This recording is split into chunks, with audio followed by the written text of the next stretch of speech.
우리 다 같이 사도신경으로 신앙 고백하겠습니다. 전능하사 천지를 만드신 하나님 아버지를 내가 믿사오며 그 외아들 우리 주 예수 그리스도를 믿사오니 이는 성령으로 잉태하사 동정녀 마리아에게 나시고 본디오 빌라도에게 고난을 받으사 십자가에 못 박혀 죽으시고 장사한 지 사흘 만에 죽은 자 가운데서 다시 살아나시며 하늘에 오르사 전능하신 하나님 우편에 앉아 계시다가 저리로서 산자와 죽은 자를 심판하러 오시리라. 성령을 믿사오며 거룩한 공예와 성도가 서로 교통하는 것과 죄를 사하여 주시는 것과 몸이 다시 사는 것과 영원히 사는 것을 믿사옵나이다. 아멘. 우리 찬송가 484장 찬양드리겠습니다.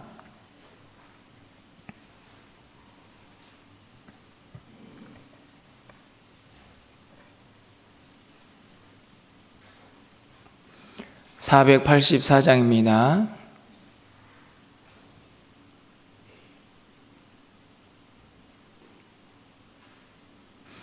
내 맘에 주여 소망되소서.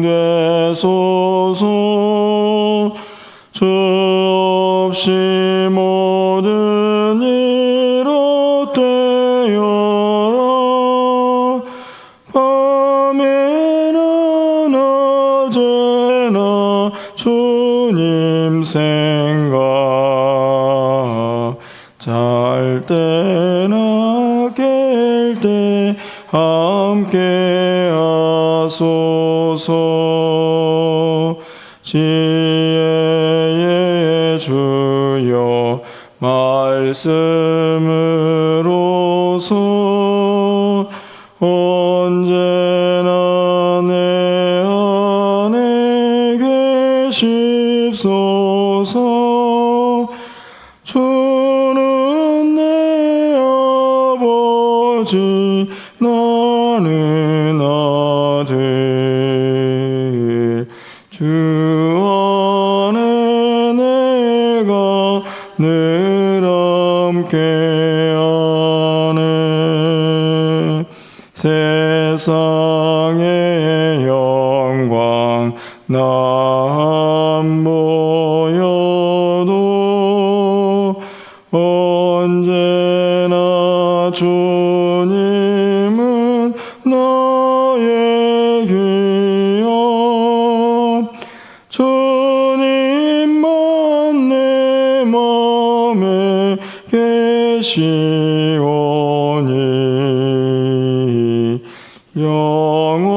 영원한 주님 참 귀하셔라.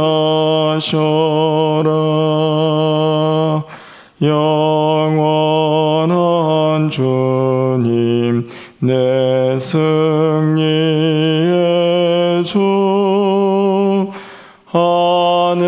하늘의 기쁨을 주옵소서. 어떤 고난이 닥쳐와도 만유의 주여 소망되소서.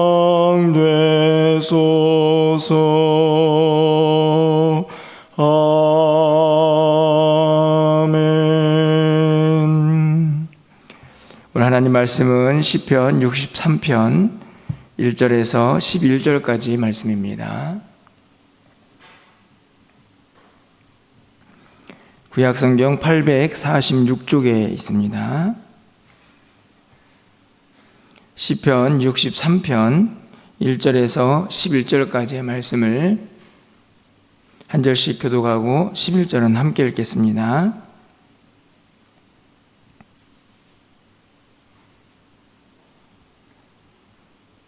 하나님이여, 주는 나의 하나님이시라. 내가 간절히 주를 찾되 물이 없어 마르고 황폐한 땅에서 내 영혼이 주를 갈망하며 내 육체가 주를 앙무하나이다.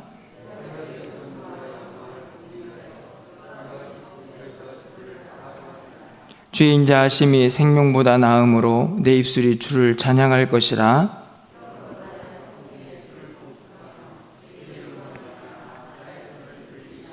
골수와 기름진 것을 먹음과 같이 나의 영혼이 만족할 것이라. 나의 입이 기쁜 입술로 주를 찬송하되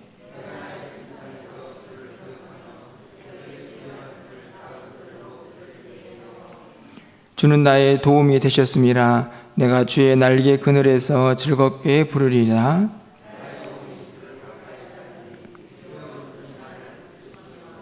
나의 영혼을 찾아 멸하려 하는 그들은 땅 깊은 곳에 들어가며 11절입니다. 왕은 하나님을 즐거워하리니 주께 맹세한 자마다 자랑할 것이나 거짓말하는 자의 입은 막히리로다. 아멘. 이사야서를 함께 살펴본 후에 당분간 시편 말씀을 살펴보게 됩니다. 오늘은 시편 63편 말씀을 살펴보게 되는데요. 표제를 보시면 다윗의 시라고 되어 있고 유다 광야에 있을 때에 이렇게 기록이 되어 있습니다. 다윗이 유다 광야에서 어려움을 겪었던 때가 크게 두 번이 아닌가 생각이 드는데요. 하나는 사울을 피해서 도망 다니던 때, 그리고 또 한 번은 왕이 된 후에 아들 압살롬의 반역으로 인해서 또 도망을 쳐야 했을 때입니다. 제가 이렇게 생각을 해보았습니다. 어떤 때가 더 힘들었을까? 여러분 어떻게 생각하십니까? 왕이 되기 전에 사울 왕에게 의해서 쫓겨다닐 때, 그때 유다 광야에 있을 때 더 힘들었을까요? 아니면 왕이 된 후에 아들의 반역을 몸소 경험을 하면서 왕궁을 떠나야 했던 그때가 더 힘이 들었을까요? 저는 후자가 더 힘들지 않았을까 이런 생각이 듭니다. 왕이 되지 않았을 때에는 그래도 그냥 그렇게 또 왕이라는 절대 권력 앞에서 도망다니는 그런 자신의 모습을 보았겠지만, 사실 왕이 된 이후에 도망다니는 것은 사실 이미 왕으로서의 그 어떤 권력, 힘, 그리고 왕궁의 생활 이런 것들을 다 느끼고 경험한 이후에, 게다가 다른 사람도 아니고 아들에 의해서 반역이 일어나고 그로 인해 쫓겨다녀야 했을 때에, 그로 인해 광야에 머무르게 되었을 때에 그의 마음이 얼마나 힘들었을까 하는 것을 알 수가 있습니다. 오늘 11절 말씀을 가보면 왕은 이렇게 됩니다. 왕은 뭐 학자들 간에는 이런저런 해석을 하지만 바로 다윗 자신의 위치를 잘 드러내고 있는 말이다 라고 그렇게 해석을 합니다. 이미 왕이 되었지만 그가 유다 광야에 있을 때에 이 시를 지었다라고 해석을 하는 것이죠. 사실은 이 표제만 가지고도 다윗이 얼마나 힘들었을까 하는 것을 우리가 쉽게 이해를 할 수가 있습니다. 그런데 1절 말씀을 가서 보시면 그의 힘든 상황을 이렇게 표현합니다. 주를 찾되 물이 없어 마르고 황폐한 땅에서 내 영혼이 주를 갈망합니다. 여기 보면 물이 없어 마르고 황폐한 땅, 이 말씀은 광야를 그냥 그대로 드러내죠. 물이 없고 황폐한 땅. 실제적으로 광야의 모습이기도 하지만 조금 더 영적으로 해석해 보면 다윗 자체의 지금 현재 영적인 상태라고 말할 수 있습니다. 물이 없고 황폐한 광야 같은 환경과 자신의 영적인 상태죠. 왕이 되었지만 아들의 반역을 몸소 체험하면서 도망을 다녀야 하는 그의 모습을 그대로 드러내고 있는 말씀이라고 볼 수 있습니다. 9절 말씀을 가서 보시면 나의 영혼을 찾아 멸하려 하는 그들은, 이 말씀을 보면 다윗을 죽이려고 하는 자들이 여전히 그의 주변에 있음을 볼 수가 있습니다. 찾아서 발견만 되면 다윗을 제거하고 아마도 자신의 왕권을 강하게 하려고 했던 자들이 아마 많이 있지 않았을까 생각이 듭니다. 메마르고 황폐한 땅, 그리고 여전히 주변에는 자기의 대적들이 가득한 다윗의 그 상황, 그 어렵고 힘든 상황 속에서 보통 사람들 같으면 사실 원망하고 좌절하고 절망하기가 참 쉬운 상황이라고 생각이 듭니다. 그런데 오늘 본문에 있는 말씀을 좀 보시면요, 여러분이 1절부터 11절까지 말씀을 읽으면서 느끼셨겠지만 어디에도 절망, 포기 이런 단어들은 보이지가 않습니다.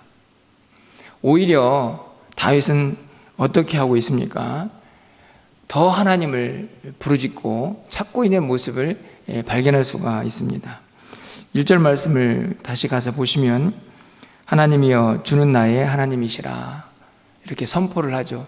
하나님이 나의 하나님이십니다. 내가 간절히 주를 찾되 물이 없어 마르고 황폐한 땅에서 내 영혼이 주를 갈망하며 내 육체가 주를 앙모합니다.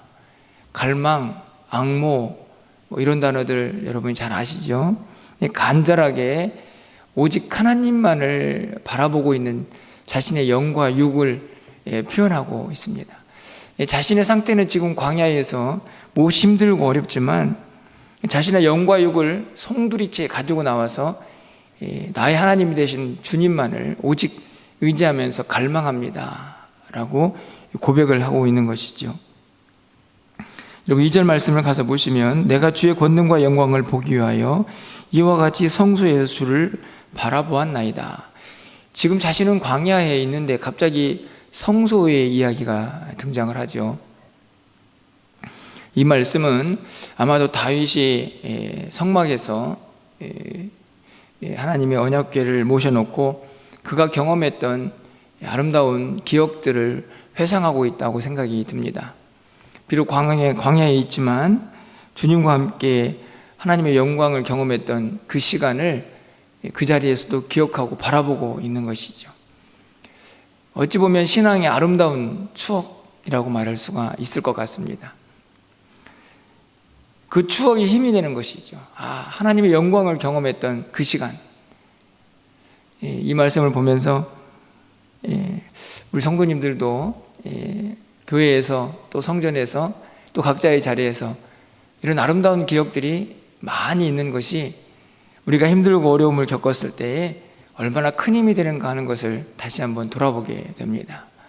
비록 자신은 광야에 있지만 성전에서 성소에서 경험했던 그 아름다운 하나님과의 교제, 그 영광의 경험들을 기억하면서 다시 힘을 내어 보는 것이죠. 그러면서 3절 상반절의 말씀을 보면 이렇게 기록합니다. 주의 인자하심이 생명보다 낫다. 이거 생명은 자신의 목숨이죠. 자신의 목숨은 어떻게 되어도 상관없지만 결국 하나님의 인자하심만이 자신의 모든 것이다 라고 고백하는 아름다운 신앙의 고백입니다. 사실 사람에게 있어서 자신의 목숨보다 더 귀한 것이 어디가 있겠습니까? 하지만 다윗은 분명히 고백합니다.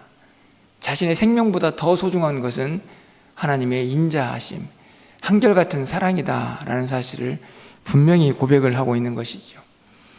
여러분 지금 자신은 힘들고 어려운 상황 속에서 아들의 반역을 경험하고 자신은 언제 다시 궁으로 돌아갈지 알 수 없는 그런 유다 광야에 위치하고 있지만 그 가운데에서도 그는 더욱 하나님을 갈망하고 더 하나님을 붙잡고 하나님의 인자하심만이 자신의 생명보다 더 소중한 것이라는 사실을 믿음으로 고백하며 하나님을 추억하고 있습니다. 그 하나님을 붙잡고 그 하나님을 소망하고 있는 것이죠. 이 말씀을 보면서 오늘 다윗은 오늘 시편 63편을 통해서 조금 어렵고 힘든 위기의 순간을 또 이 땅 가운데에서 맞이하며 살아가야 할 우리 모두에게 그 위기는 이렇게 극복하는 것입니다 라고 마치 가르쳐주고 있는 신앙의 가르침 같다는 생각을 해보게 됩니다. 그렇게 하나님만 붙잡는 것으로 끝나는 것이 아니고요, 여러분 3절 이하에서 계속 보면 다윗이 무엇을 하고 있습니까? 그 어렵고 힘든 상황 속에서도 하나님을 찬양하면서 그의 믿음의 고백을 하고 있는 것을 발견할 수 있습니다. 3절 하반절 말씀이죠. 내 입술이 주를 찬양할 것입니다. 그렇게 어렵고 힘든 상황이지만 하나님을 향한 찬양을 멈추지 않겠다. 여러분 찬양은 어떤 때에 나옵니까? 그 마음속에 무엇인가 말할 수 없는 감격, 기쁨이 넘쳐날 때에 그것이 입술로 고백되는 것이 찬양입니다. 여러분 4절 말씀을 가서 보실까요? 이러므로 나의 평생에 주를 송축하며 주의 이름으로 말미암아 나의 손을 들리이다. 그 찬양을 언제까지 하겠다고 얘기합니까? 평생이죠. 평생. 내가 기쁘고 즐겁고 행복할 때만이 아니고 일평생 다하는 날까지 내가 어떤 상황에 놓여 있든지 간에 주를 송축하고 찬양하는 그 일을 멈추지 않겠다. 이렇게 고백합니다. 5절 말씀을 가서 보시면 골수와 기름진 것을 먹음과 같이 나의 영혼이 만족할 것이라. 나의 입이 기쁜 입술로 주를 찬송하되. 그렇습니다. 이 찬송은 결국 그 마음속에 있는 기쁨의 표현이라는 것을 고백하고 있는 것이죠. 여러분 다윗의 상황을 보면요, 기뻐할 수 있는 상황이 아니죠. 아직 변화된 상황은 아무것도 없습니다. 분명히 광야에 있을 때 지은 시입니다. 하지만 그 광야에서도 누구를 보고 있습니까? 그의 시선이 하나님을 향하여 있기 때문에 그 하나님을 생각할 때에 그 하나님과 한결같이 누렸던 그 기쁨의 시간들을 다시 한번 마음속에 품게 되고 그것을 바라보게 되면서 그의 환경은 사라지고 그의 마음속에 무엇인가 기쁨이 일어나게 되면서 하나님을 평생 동안 송축하겠다, 하나님을 찬양하겠다라고 그렇게 고백을 하고 있는 것이죠. 6절 말씀을 보십시오. 내가 나의 침상에서 주를 기억하며 새벽에 주의 말씀을 작은 소리로 읊조릴 때에 하오리니 라고 기록이 되어 있습니다. 여러분 침상은 잠의 자리죠. 그리고 새벽은 그 잠에서 깨어날 때입니다. 다시 말하면 깨어나서 잠잘 때까지 모든 하루날의 삶, 그 모든 시간 동안 계속해서 주의 말씀을 작은 소리로 읊조리겠다. 평생 동안 주를 송축하고 아침부터 저녁까지 하루 동안 계속해서 주의 말씀을 기억하는 그의 삶의 고백을 오늘 찬양과 함께 하나님께 올려드리고 있는 것이죠. 7절 말씀을 보십시오. 주는 나의 도움이 되셨음이라. 내가 주의 날개 그늘에서 즐겁게 부르리이다. 지금 그는 광야에 있지만 하나님의 날개 그늘 아래에서 마치 그가 있는 것처럼 그 날개 그늘에 피난처를 삼고 그곳에서 하나님을 찬양하고 있습니다. 저는 이 7절에 있는 말씀을 보면서요, 우리가 이 땅을 살아가는 동안에 우리의 환경이 어떻습니까? 물론 때로는 평안도 있고 형통도 있고 기쁨도 있지만 이 땅의 삶 전체를 좀 돌아보면 결국 광야가 아닌가 생각을 하게 됩니다. 그 가운데에서도 우리가 진정한 기쁨을 누리고 하나님 앞에서 이런 신앙의 고백을 할 수 있는 힘, 그 힘은 결국 하나님으로부터 오는 것이죠.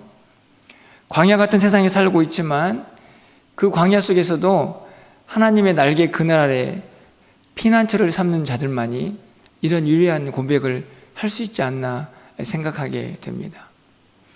이 세상을 보고 환경을 보면 절대로 이런 찬양을 부를 수가 없습니다. 절대로 이런 기쁨의 고백을 할 수가 없는 것이지요.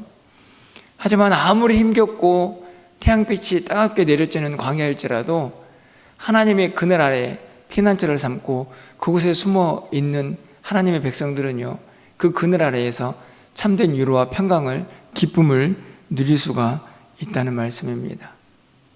여러분 어디에 계십니까? 그냥 따가운 태양빛이 내려쬐는 그 광야의 삭막함 속에 여러분이 내던져져 있다고 생각하십니까? 아니면 매일매일 그 광야 같은 인생길이지만 하나님의 그 날개 그늘 아래에서 여러분이 머물고 있다고 생각을 하시나요? 여러분이 어디에 있는지 그 모습은 저는 여러분의 신앙의 삶의 모습으로 그대로 드러난다고 생각이 듭니다. 원망과 불평, 불안과 염려가 계속한다고 하면 여러분은 그냥 광야에 던져져 있는 것이고요. 하지만 지금 그런 삶의 그런 환경 속에 던져져 있지만 여전히 여러분 안에 평강과 기쁨이 넘쳐나고 주님을 향하여 오늘 다윗처럼 아름다운 신앙의 고백을 할 수 있다고 하면 여러분은 광야 같은 곳에 있지만 그곳에서도 하나님의 그 날개 그늘 아래에 있다는 사실을 분명하게 보여주고 있다는 것입니다. 여러분 어떠신가요? 여러분 11절 말씀을 가서 보시면요, 왕은 하나님을 즐거워하리니, 자신은 끝까지 하나님을 즐거워하며 하나님을 찬양하겠노라고 분명하게 고백을 하고 있습니다.